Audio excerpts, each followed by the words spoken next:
નમસ્કાર, આપ જોઈ રહ્યા છો મંતવ્ય ન્યૂઝ અને સૌરાષ્ટ્ર ટુ સુરત સાથે હું છું આપની સાથે નંદની। સમાચારોની શરૂઆત કરીશું, જેમાં દ્વારકાથી સમાચાર સામે આવ્યા। ભારે વરસાદને પગલે ભાટિયા સ્ટેટ હાઈવે બંધ કરાયો છે। તો સમાચાર દ્વારકાથી સામે આવી રહ્યા છે। સૂર્યાવદર નજીક કોઝવે પર સાની ડેમનું પાણી ફરી વળ્યું। કોઝવે પર પાણી ફરી વળતા તંત્ર દ્વારા બંધ કરવામાં આવ્યો છે અને બંને સાઈડ બેરિકેડ અને પોલીસ બંદોબસ્ત સાથે હાઈવે બંધ કરવામાં આવી રહ્યો છે। જ્યારે દ્વારકા જિલ્લામાં હવે ધોધમાર વરસાદ ખાબકી રહ્યો છે। કોઝવે પર લોકોની અવરજવર પણ બંધ કરવામાં આવી। ભારે વરસાદને પગલે ભાટિયા સ્ટેટ હાઈવે બંધ કરાયો છે। સૂર્યાવદર નજીક કોઝવે પર સાની ડેમનું પાણી ફરી વળ્યું છે। લોકોની અવરજવર પણ હવે કોઝવે પર બંધ કરવામાં આવી। જ્યારે બંને સાઈડ બેરિકેડ અને પોલીસ બંદોબસ્ત સાથે હાઈવે બંધ કરાયો છે।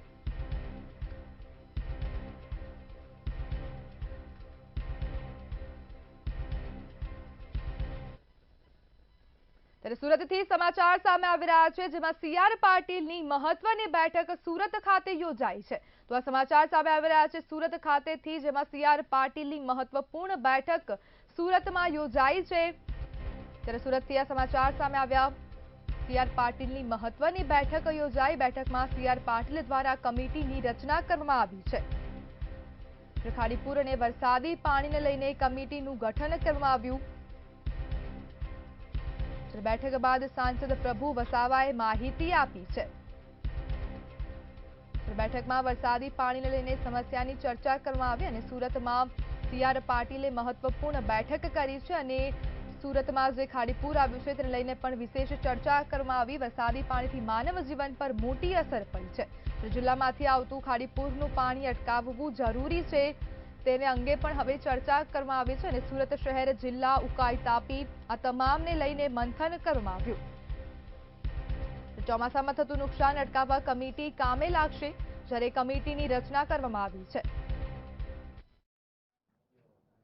આજે સુરત સર્કિટ હાઉસ ખાતે કેન્દ્રીય જલશક્તિ મંત્રાલયના કેબિનેટ મંત્રી શ્રી સી.આર. પાટીલ સાહેબના અધ્યક્ષ સ્થાને અને રાજ્ય સરકારના દક્ષિણ ગુજરાતના માન્ય મંત્રીઓ સાથે અને સુરત મહાનગર અને સુરત જિલ્લાના વરિષ્ઠ અધિકારીઓ સાથેની આ ચોમાસામાં તાજેતરમાં જે વરસાદી પાણીને લઈને જે સમસ્યા ઊભી થઈ છે, ત્યારે એ સમસ્યાના નિરાકરણ માટે ખાસ કરીને સુરત શહેરમાં વરસાદી પાણીનો ક્યાંક ને ક્યાંક ભરાવો થાય છે, પાણી ભરાઈ જાય છે અને માનવ જીવન પર ખોટી અસર પડે છે અને સાથે જિલ્લામાંથી પણ જે પાણી આવે છે તો એને પણ કઈ રીતે ડાયવર્ટ કરીને શહેરમાં આવતું અટકાવવું। રાજકોટના પુષ્કરધામ પાસે આવેલ અતુલ બેકરી વિવાદમાં આવી છે। અતુલ બેકરીના આઉટલેટમાંથી એક મહિલા ગ્રાહક દ્વારા બ્રેડની ખરીદી કરી ઘરે લઈ ગયા બાદ બ્રેડના પેકેટ ફૂગવાળા હોવાનું સામે આવ્યું છે। સમગ્ર મામલે અતુલ બેકરીના સેલ્સ હેડ અમિત કઠવાડિયાનું નિવેદન સામે આવ્યું છે। તેમણે જણાવ્યું કે જે મહિલા ગ્રાહકને પ્રોડક્ટ આપવામાં આવી હતી તે ફ્રેશ પ્રોડક્ટ હતી।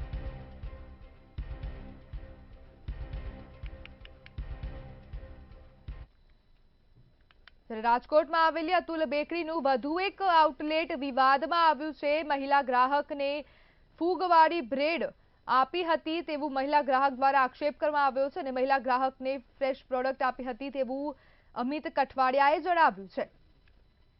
જ્યારે અગાઉ પણ જે અતુલ બેકરી છે તે વિવાદમાં આવી હતી। એક્સપાયરી ડેટ વાળી કેક આપી હોવાનું પણ તે સમયે સામે આવ્યું હતું અને ફરી એકવાર અતુલ બેકરી વિવાદમાં આવી છે।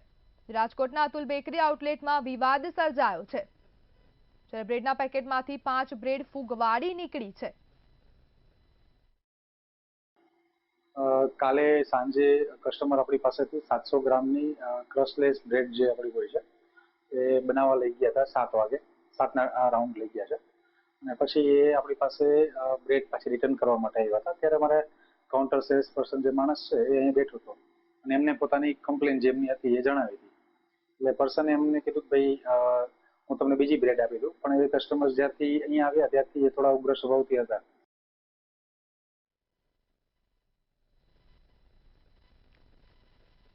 રાજકોટ શહેર તાલુકા પોલીસ દ્વારા ક્ષત્રિય સમાજના આગેવાન પીટી જાડેજાની ધરપકડ કરવામાં આવી છે। પીટી જાડેજાની અટકાયત કરીને પાસા હેઠળ અમદાવાદ સાબરમતી જેલ મોકલવામાં આવ્યા છે। 2 દિવસ પૂર્વે રાજકોટમાં અમરનાથ મંદિરમાં આરતી કરવા જેવી બાબત બોલાચાલી થતા ધમકી આપવામાં આવી હતી, જે બાદ તેને પાસા હેઠળ ધકેલવામાં આવ્યા છે.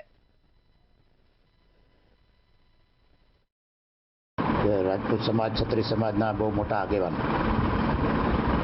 માનનીય શ્રી પીટી જાડેજા સાહેબને એક નાની મેટરમાં ટાર્ગેટ બનાવીને જે મંદિરમાં પોતે ટ્રસ્ટી છે, બીજા લોકો ગેરકાયદેસર કબજો લેવા માંગતા હતા, એના એવી નાની મેટરમાં એની વિરુદ્ધમાં પાસાના કાયદો લગાડવાની સરકાર તજવીજ કરી રહી છે. આ ખરેખર બહુ દુઃખદ અને બહુ ખોટું છે ને હાથે કરીને સરકાર આ એક સુસાઇડ કરી રહી છે. સામાન્ય કલમ દ્વારા કોઈ ટેબલ જામીન છે, બરાબર, છતાં પણ આ લોકોએ કિનાખોરી રાખીને અમને ગુમરાહ કરીને 3-4 કલાકથી બેસાડેલા અને સવારે અમને જવાબ દેવા માટેની નોટિસ પાઠવેલી અને રાત્રે ઘરેથી જ અમને સમય પહેલા ધરારથી અમને ઉપાડી ગયેલા, બરાબર, મારા ફાધરને કે ભાઈ તમે આવું જ પડશે, એમાં નહીં ચાલે, તમે 10 મિનિટમાં છોડી દેશું, એવું કરીને અમને અહીં લઈ અને પછી આવી કાર્યવાહી ધરારથી કરીને પાસા હેઠળ ધકેલા છે. અને આ એકદમ હું કહી શકું કે આ અમારા સમાજ માટે અમે જે કર્યું છે એની માટેની અમારી ઉપર કિનાખોરીઓ રાખી છે. જી, કાર્યવાહી તો કોઈ એવી નાની સૂની વાત છે આમાં, બરાબર, અને જે પણ કંઈ ચાલી રહ્યું છે રાજકારણ દેખાય છે ચોખ્ખું કે નાની એવી બાબત છે અને કોઈ એવી મોટી બાબત નથી કે આવી એક્શન લેવી પડે. આ ક્યાંક ને ક્યાંક રાજકારણ અને એક અમારું જે આંદોલન થયું હતું ક્ષત્રિયોનું એનું કંઈક આ પરિણામ દેખાઈ રહ્યું છે. જી, પાસા કરવામાં આવી રહ્યું છે એવું પણ જાણવા મળ્યું. જી હા, એટલે ચોક્કસપણે પાસામાં થવી જ ન જોઈએ અને એવા કોઈ પોઈન્ટ નથી કે પાસા થાય. પીટી જાડેજાના ઘર પર તે હાજર હતા અને 10-15 પોલીસવાળા આવી અને પીટી જાડેજાને તાત્કાલિક કોઈ કારણસર ધરપકડ કરી ગયા છે. ધરપકડ કરીને સીધા તાલુકા પોલીસ સ્ટેશન લઈ આવ્યા હતા. તાલુકા પોલીસ સ્ટેશને બધા જ હાજર હતા, તમામ પોલીસ સ્ટાફ, અને અહીંયા બોલાવીને અમને એવું લાગે છે કે અત્યારે એમને પાસા કર્યા છે, અમદાવાદ સાબરમતી મોકલ્યા છે અને આ બધું એક ષડયંત્ર હોય અથવા પ્રી પ્લાન હોય એવું લાગી રહ્યું છે મને. કઈ કલમો લગાડો? કલમો આ છે ને પાસા એક્ટ છે, એન્ટી સોશિયલિસ્ટ એક્ટ. દ્વારકાના ભાનવડ તાલુકાના ખેડૂતો અને બાળકોને ભારે હાલાકી વેઠવાનો વારો આવ્યો છે. તંત્રના અણધર વહીવટના કારણે બાળકો અને ખેડૂતો મુશ્કેલીઓ વેઠી રહ્યા છે. ત્યારે સ્કૂલના બાળકો દ્વારા મીડિયાના માધ્યમથી કલેક્ટરને રજૂઆત કરવામાં આવી હતી. મારું નામ ગરાણી ખુશી છે. અમે ગરાસવાડી વિસ્તારમાં રહીએ છીએ. અહીંયા પુલનું કામ શરૂ થયું હતું, અધૂરેથી અટકી ગયું છે. અત્યારે નદી આવી છે તો પુલ ભાંગી પડ્યું છે. અમે સ્કૂલમાં ભણીએ છીએ તો અહીંથી સ્કૂલે જવામાં તકલીફ પડે છે અને એકય દિવસ ગેરહાજર રહે એવું ચાલે નહીં. તેથી મારે કલેક્ટર સાહેબને વિનંતી છે કે તે પુલનું કામ જલ્દીથી પૂર્ણ કરાવે. સાસણથી સોમનાથને જોડતા સ્ટેટ હાઈવેની દયનીય સ્થિતિ જોવા મળી રહી છે. તાલાલા સાસણ સ્ટેટ હાઈવે પડ્યા મસ્ત મોટા ખાડા પડ્યા છે. માત્ર થોડા વરસાદમાં રોડની હાલત દયનીય બની છે. ત્યારે સ્ટેટ હાઈવે પર તલાલાથી સાસણ જતા રોડ પર મસ્ત મોટા ખાડાથી વાહન ચાલકોને મુશ્કેલીનો સામનો કરવાનો વારો આવ્યો છે અને સ્ટેટ હાઈવે પર મસ્ત મોટા ખાડાથી સ્થાનિકોમાં ભારે રોષ જોવા મળી રહ્યો છે. ટ્રાફિક જામ અને અકસ્માતની ઘટનાથી સ્થાનિક લોકો પરેશાન થઈ ગયા છે. ત્યારે વહેલી તકે રસ્તો રિપેર કરવા સ્થાનિકોએ માંગ કરી છે. અત્યારે આપણે જે જગ્યા ઉપર ઉભેલા છીએ, જે Talala Sasan stay Junagadh stay highway છે, આ રસ્તાની હાલત અત્યારે બહુ કફોડી હાલતમાં છે. 3 થી 4 વર્ષ પહેલા આ રોડનું કામ ચાલુ કરવામાં આવ્યું હતું, પણ આમની અંદર એટલું બેદરકારી વાળું મટીરિયલ વાપરવામાં આવ્યું છે જેથી કરી રોડમાં ગાબડા પડી ગયા છે. દર વર્ષે આવી પોઝિશન હોય છે. કોન્ટ્રાક્ટર પોતાની મરજી મુજબ કામ ચાલુ રાખી અને પોતાની મરજી મુજબ કામ ચાલુ કરીને જતા રહીએ છે. અહીંયા કોઈ તંત્ર જોવા વાળું નથી કે તપાસ કરવા વાળું નથી.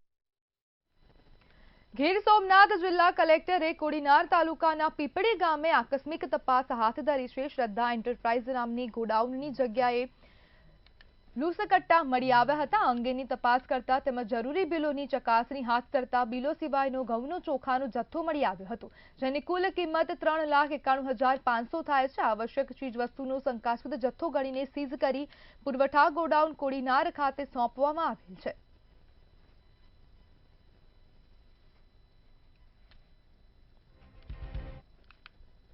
જૂનાગઢ ભાજપમાં આંતરિક મતભેદ ચરમસીમાએ પહોંચ્યો છે. થોડા સમય અગાઉ એમએલએ દ્વારા સક્રિય સભ્યને પત્ર લખવામાં આવ્યો હતો. ત્યારે હવે પૂર્વ સ્ટેન્ડિંગ કમિટીના ચેરમેને એમએલએને પત્ર લખ્યો છે. તેમણે આકરા સવાલો પૂછ્યા છે. તેમણે કહ્યું છે કે આવા પત્ર લખીને તમે પાર્ટીને બદનામ કરો છો.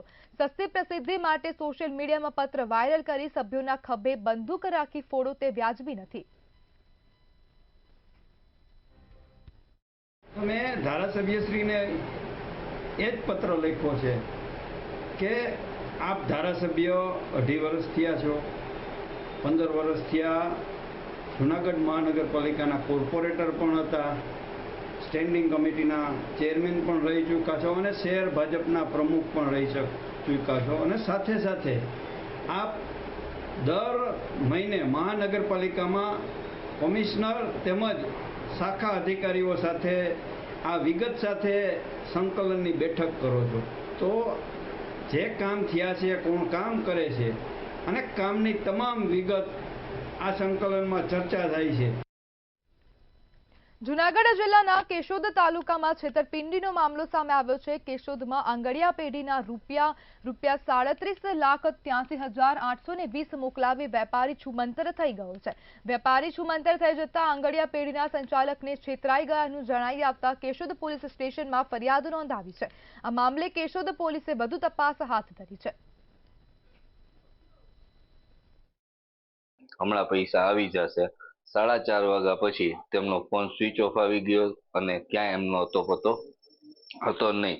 પછી અમે અમારા લેવલે જોયું, તપાસ કરી, એના ઘરે એના વાઈફને ફોન કર્યો, એમના ભાઈને ફોન કર્યો, પણ એનો કોઈ પતો મળ્યો નથી અને અમને ક્યાંયથી યોગ્ય જવાબ આપતા નથી. એટલે આજે રોજ તારીખ 7 ના રોજ અમે FIR દાખલ કરેલી છે. 36,20,000 આંગળીયાના ટ્રાન્ઝેક્શન કરાવ્યા અને તેઓએ કહ્યું કે હું સાંજે તમને પૈસા પરત આપી દઈશ. તેઓના વિશ્વાસે તેઓએ અલગ અલગ જગ્યાએ 36,20,000 આંગળીયા કરેલા, તેમજ અગાઉના પણ તેઓ પાસે બાકી હતા 1,60,200 રૂપિયાના આંગળીયા પેટીનો વ્યવહાર બાકી હતો. એમ મળીને કુલ 37,83,820 આંગળીયા પેટીને એમણે વ્યવહાર કરાવ્યા, પરંતુ તેઓ પૈસા નહીં આપી ને છેતરપિંડી કરેલી હોય જે બાબતની ફરિયાદી આપતા આ કામના આરોપી વિરુદ્ધ ગુનો દાખલ કરી કેશોદ પોલીસ સ્ટેશને આગળની તપાસ હાથ ધરી છે. જૂનાગઢ જિલ્લામાં શિક્ષણમાં ચાલતી લાલિયાવાડીનો વધુ એક કિસ્સો સામે આવ્યો છે, જેમાં વિસાવદર તાલુકાના ભલગામની સરકારી સ્કૂલમાં શિક્ષિકાની હાજરી બારોબાર પૂરી દેવામાં આવી હોવાનું સામે આવ્યું છે. શિક્ષિકા અભ્યાસ કરવા માટે આવ્યા ન હોવાની ફરિયાદ વિદ્યાર્થીનીઓ દ્વારા નાયબ જિલ્લા શિક્ષણ અધિકારીને કરી હતી. ત્યારે આ મામલે શાળાના આચાર્યનું નિવેદન સામે આવ્યું હતું અને સમગ્ર ઘટના અંગે જિલ્લા શિક્ષણ અધિકારી દ્વારા સ્કૂલના મંડળને તપાસ કરવાનો અને પગલાં લેવા માટે આદેશ કર્યો છે. હું તમને બતાવવા માંગુ છું કે વીટી છે 12/2/2025ના રોજ મ્યુઝિક કંપની દ્વારા અમને ફાળવવામાં આવેલો. ત્યારબાદ એ હાજર થયેલા અને 27/2/2025થી બોર્ડની વાર્ષિક પરીક્ષા ચાલુ થયેલી હતી. આ બાબતનો અમે ખુલાસો આજે DO ઓફિસ સમક્ષ રજૂ કરેલો છે અને DO તરફથી અમને પણ પ્રત્યુસાદ અને અમારે જે લીગલી ડોક્યુમેન્ટ હતા એ અમે પણ ભરપાઈ કરી દીધી. અમે લિખિતમાં એ જવાબનો પ્રત્યુત્તર આપી દીધેલો છે. કે શરત ચૂકથી એમના દ્વારા ઓનલાઈન એમની હાજરી પુરાયેલ છે. તો આ અનિયમિતતા જે ધ્યાને આવેલ છે એ અનિયમિતતા બાબતે આ જે આચાર્ય હોય એ મંડળના કર્મચારી ગણાય છે. તો એમની સામે હવે પછી આ અનિયમિતતા કેટલી છે, કેવી છે, કયા પ્રકારની છે એની વિગતે તપાસ કરવાની એમના મંડળને અમારા દ્વારા સૂચના આપવામાં આવશે અને એમાં જો તથ્ય જણાય તો મંડળ દ્વારા જ એમના સામે વિનિમયની જોગવાઈ અનુસાર શિક્ષાત્મક કાર્યવાહી કરવાની પણ અમારા દ્વારા ભલામણ કરવામાં આવશે. ગુજરાત રાજ્યની પ્રાથમિક શાળાઓમાં બેગલેસ ડેનો પરિપત્ર જાહેર કરાયો છે. ત્યારે આજે પ્રથમ શનિવારે જૂનાગઢ જિલ્લાની સ્કૂલોમાં મંતવ્ય ન્યૂઝે રિયાલિટી ચેક કર્યું હતું. જૂનાગઢ શહેરની સરકારી કન્યા શાળા નંબર 4 સહિતની ઘણી સ્કૂલોમાં શનિવારે બેગલેસ ડેની અમલવારી જોવા મળી હતી. શૈક્ષણિક કાર્યના બદલે રમતગમત, કસરત, બાલસભા, ચિત્રકામ સહિતની શારીરિક અને માનસિક કૌશલ્ય વર્ધન પ્રવૃત્તિઓ કરાવાઈ હતી. તો બીજી તરફ GL Solanki Vivekananda primary school સહિતની સ્કૂલોમાં વિદ્યાર્થીઓ બેગ લઈને પહોંચ્યા હતા અને રાબેતા મુજબ શૈક્ષણિક કાર્ય ચાલુ જોવા મળ્યું હતું. જ્યારે આ અંગે જિલ્લા શિક્ષણ અધિકારીએ જણાવ્યું કે હાલ કોઈ પરિપત્ર મળેલ નથી. પરિપત્ર મળ્યા બાદ બેગલેસ ડેની અમલવારી કરાશે. ગુજરાત સરકાર દ્વારા પ્રાથમિક શાળાઓની અંદર દર શનિવારે છે બેગલેસ ડેને લઈને છે તે પરિપત્ર અમલમાં મૂકવામાં આવ્યો છે પરંતુ છે પ્રાથમિક શાળાઓની અંદર છે તે ઇતર પ્રવૃત્તિ ઉપર ભાર મૂકવાને જે લઈને છે તે સરકાર દ્વારા છે તે પરિપત્ર બહાર પાડવામાં આવ્યો છે। ત્યારે જૂનાગઢ જિલ્લાની હજુ પણ અનેક પ્રાથમિક શાળાઓ છે કે તેની અંદર છે તે ક્યાંક ને ક્યાંક છે તે બેગલેસ ડેનો કાયદો છે, પરિપત્ર છે, તેનો અમલ કરવામાં નથી આવી રહ્યો। તમને હું દ્રશ્યો બતાવવાના પ્રયત્ન કરીશ કે જે રીતે આજે પણ બાળકો છે તે સ્કૂલની અંદર બેગ લઈને આવ્યા છે, બેગલેસ ડેને લઈને છે ક્યાંક ને ક્યાંક છે તે પરિપત્ર છે તેને અમલવારી નથી થતી તેવું હાલ સ્પષ્ટ જોવા મળી રહ્યું છે। હાર્દિક વાણિયા, મંતવ્ય ન્યૂઝ, જૂનાગઢ। ભાવનગરમાં ફાઇનાન્સ કંપનીની દાદાગીરી વિરુદ્ધ પોલીસ ફરિયાદ નોંધવામાં આવી છે। ડીટેને કરેલી ગાડી તોડફોડ કરી પરત અપાતા વડવા વિસ્તારમાં રહેતા યુવકે ફરિયાદ નોંધાવી છે। 2 લાખની કિંમતની બાઇક ફાઇનાન્સ પર લીધી હતી। ગાડીનો હપ્તો ન કપાતા કંપનીના માણસો ગાડી લઈ ગયા હતા। બાકી રકમ ભરપાઈ કરતા ગાડી પરત આપી હતી, પરંતુ ગાડીમાં તોડફોડ કરી પરત આપવામાં આવી હતી। ત્યારે સમગ્ર મામલે પોલીસ ફરિયાદ નોંધવામાં આવી છે।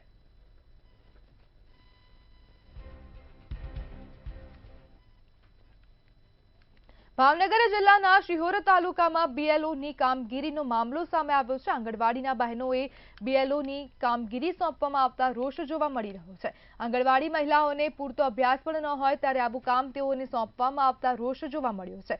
શિહોર તાલુકાના આંગણવાડી મહિલા કર્મચારીઓ રજૂઆત કરવા મામલતદાર કચેરીએ પહોંચ્યા હતા।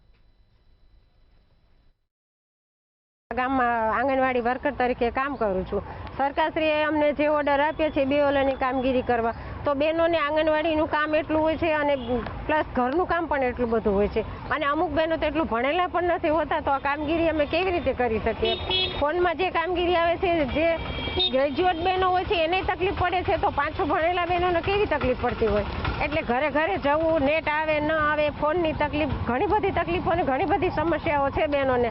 તો સરકારશ્રીને આ જે અમને કામગીરી આપી છે અમે યુનિયનમાં પણ રજૂઆત કરી છે કે અમારે ઘણા બધા બહેનો એવા છે કે જે 8 કે 10 જ ભણેલા હોય, તો હવે એ બહેનો છે એ કઈ રીતે કામગીરી કરી શકે। જે ફોનની કામગીરી પણ હોય અમારી આઈસીડીએસની, એ ઘણા બહેનો બીજા પાસે કરાવતા હોય છે, તો એ રીતે અમે બધે પહોંચી નથી શકતા ને। એટલે અમે સરકારશ્રીને, મામલતદાર સાહેબને અને પ્રાંત સાહેબને બધાને અમે નમ્ર વિનંતી કરીએ છીએ કે અમારી બહેનો પાસેથી અમારી આ કામગીરી પરત લે અને બીજા ભાઈઓ કે બહેનોને કોઈને આ કામગીરી સોંપે।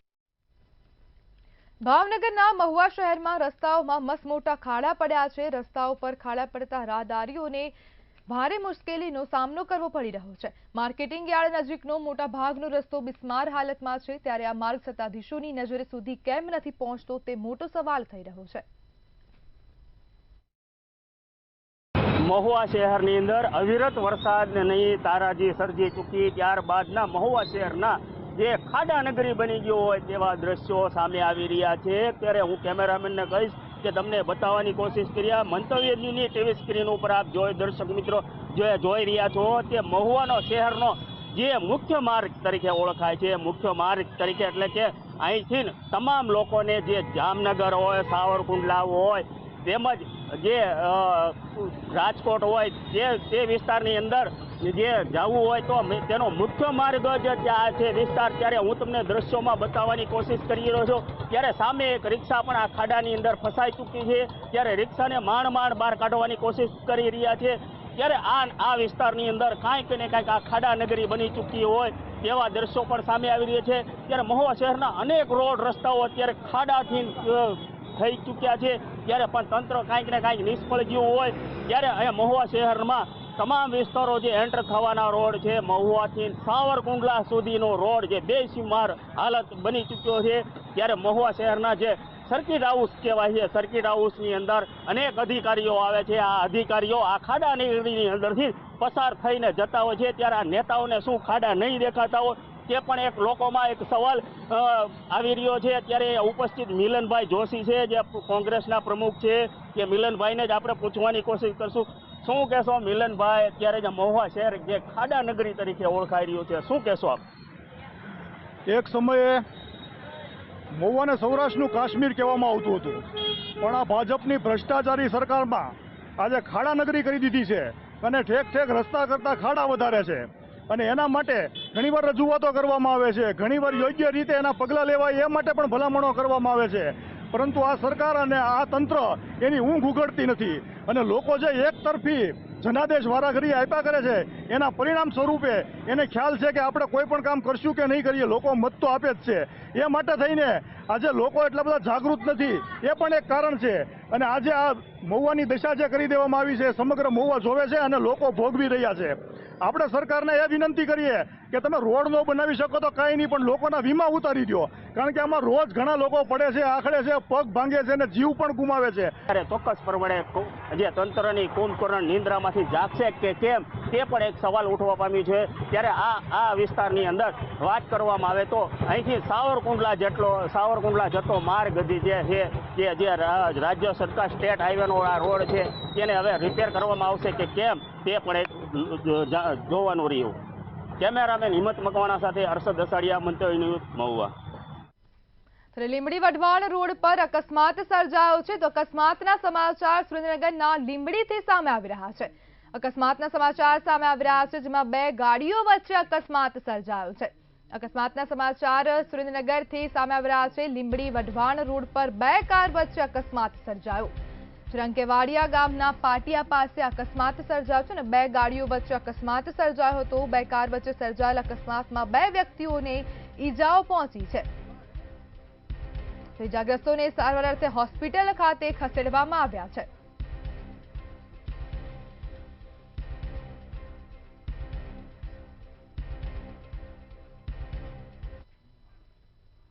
ત્યારે સુરતના લિંબાયત વિસ્તારમાં સાવકા પિતાની દાનત બગડી છે. તો આ સમાચાર સામે આવી રહ્યા છે સુરતના લિંબાયત વિસ્તારથી, જેમાં સાવકા પિતાની દાનત બગડી છે. સાવકા પિતાએ બાળકીને ગોદમાં લઈને અડપલા કર્યા હતા. નાહીને બાથરૂમની બહાર નીકળેલી પુત્રી સાથે અડપલા કર્યા હતા. સુરતના લિંબાયત વિસ્તારની આ સમગ્ર ઘટના છે. બાળકીએ પોતાની માતાને સમગ્ર વાત કહેતા ભાંડો ફૂટ્યો હતો. તેને પ્રથમ પતિ સાથે મનમેળ ન હોવાથી છૂટાછેડા લીધા હતા અને તે બાદ બીજા લગ્ન કર્યા હતા. સુરતના લિંબાયત વિસ્તારથી આ સમાચાર સામે આવ્યા. પુત્રી સાથે નવા પતિએ અડપલા કર્યા છે અને બાળકીની માતાએ લિંબાયત પોલીસમાં ફરિયાદ આપી હતી. માતાનું નિવેદન લઈને પોલીસે નરાધમ પિતાની ધરપકડ કરી છે. સુરત શહેરના લિંબાયત પોલીસ સ્ટેશન વિસ્તારમાં એક બેને આવીને ફરિયાદ નોંધાવી હતી. બેને જણાવ્યું હતું કે પોતે અગાઉ એક વ્યક્તિ સાથે એમના મેરેજ થયા હતા. એમના થકી એમને બે બાળકો છે, એક દીકરી છે નાની અને એક દીકરો છે. ત્યારબાદ એમના ડાયવોર્સ થઈ ગયા હતા. આ ડાયવોર્સ થયા બાદ અન્ય એક છોકરા સાથે એમના પ્રેમ સંબંધ થયો હતો. જે અનુસંધાને એ લોકોએ પણ મેરેજ કરી લીધા હતા. આ મેરેજ લાંબો સમય ટક્યા નહીં હતા અને થોડાક સમયથી એમને સમસ્યા થતાં બંને અલગ અલગ ઘરમાં પોતાના રહેવા જતા રહ્યા હતા. આ બેન પોતાના મધરના ઘરે જતા રહ્યા હતા. તો આ હતા અત્યાર સુધીના ખાસ અને મહત્વના સમાચાર. વધુ માહિતી માટે જોતા રહો મંતવ્ય ન્યૂઝ. નમસ્કાર.